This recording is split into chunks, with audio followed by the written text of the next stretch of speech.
Ek het nog nooit mense teëgekom wat gesê het dat hulle ongelukkig, ongesond, ongeliefd, onsuksesvol, sonder vrede, sonder betekenis, sonder doel of vervulling wil wees en vir die res van hulle lewe wil swaar kry of arm wees.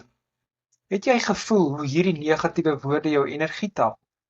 Die meeste mense wens vir geluk, gesondheid, liefde, sukses, vrede, doelgerigtheid, vervulling en finansiële sekuriteit. Het jy die energie gevoel? Deur slegs 'n paar positiewe woorde te gebruik kan jou energie gee. Alhoewel almal kies om suksesvol te wees, is baie mense nie suksesvol. Dit het niks met intellektuele vermoë te doen nie, want alle normale mense het die verstandelike vermoë om suksesvol te wees. Sukses is dus nie net 'n keuse of 'n besluit nie.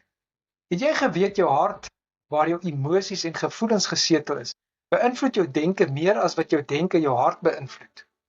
Met ander woorde, jou brein mag dalk vir jou sê dat 'n sekere besigheidsgeleentheid net die regte ding is vir jou. Op papier werk alles uit. Almal wat die spesifieke stappe volg behaal sukses. Daar is dus geen twyfel dat jy ook suksesvol sal wees nie. Maar waarom is jy nie suksesvol? Omdat jy nie daarna voel nie. Jou gevoelens beïnvloed jou denke tot so 'n mate dat jy nie glo dit is moontlik nie. As jy dus sê, ek kan dit nie doen nie, is jy reg, want fisiologies is daar 'n biochemical wat transmissie tussen die breinselle blokkeer en verdere denke en kreatiwiteit in die verband net daar en dan stop. Jy voel 'n slagoffer en jou gedrag lei tot swak prestasie. Aan die ander kant, indien jy in jou hart voel dit kan vir jou werk en jy sê, ek kan dit doen, word 'n neurotransmitter vrygestel wat kommunikasie tussen die breinselle bewerkstellig en jou in staat stel om soos 'n wenner te dink wat jou gedrag tot so 'n mate beïnvloed dat jy sukses behaal. Jy moet dus die regte dinge reg doen, dan is alles moontlik. Daar is dus 'n resep wat vir jou sal werk.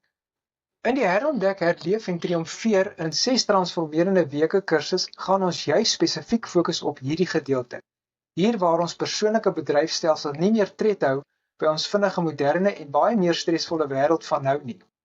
Ons gaan jou dus toerus om die regte dinge reg te doen, sodat jy op jou beste kan presteer en meer energie het om die lewe te geniet. Die Bybel sê dit wat in jou hart omgaan, jou hele lewe bepaal.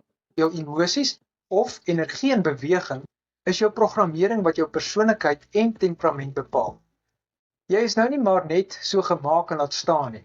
Ons word oor jare deur positiewe of negatiewe emosies geprogrammeer om te wees wat ons is. Mense gaan dus die toekoms in met die programmering van die verlede. Dit kan of positiewe of negatiewe gevolge hê. Indien jy negatief geprogrammeer is, gaan dit jou sukses in die wiele ry. Die goeie nuus is egter dat ons geherprogrammeer kan word om suksesvol te wees. Hoe voel jy meeste van die tyd? Stop die video en dink 'n bietjie deur jou dag. Merk die emosies wat jy die meeste van die tyd beleef. En belangrik, manne beleef veral ook hierdie emosies, alhoewel hulle dit soms nie wil erken. Probeer dus so eerlik as moontlik met jouself wees.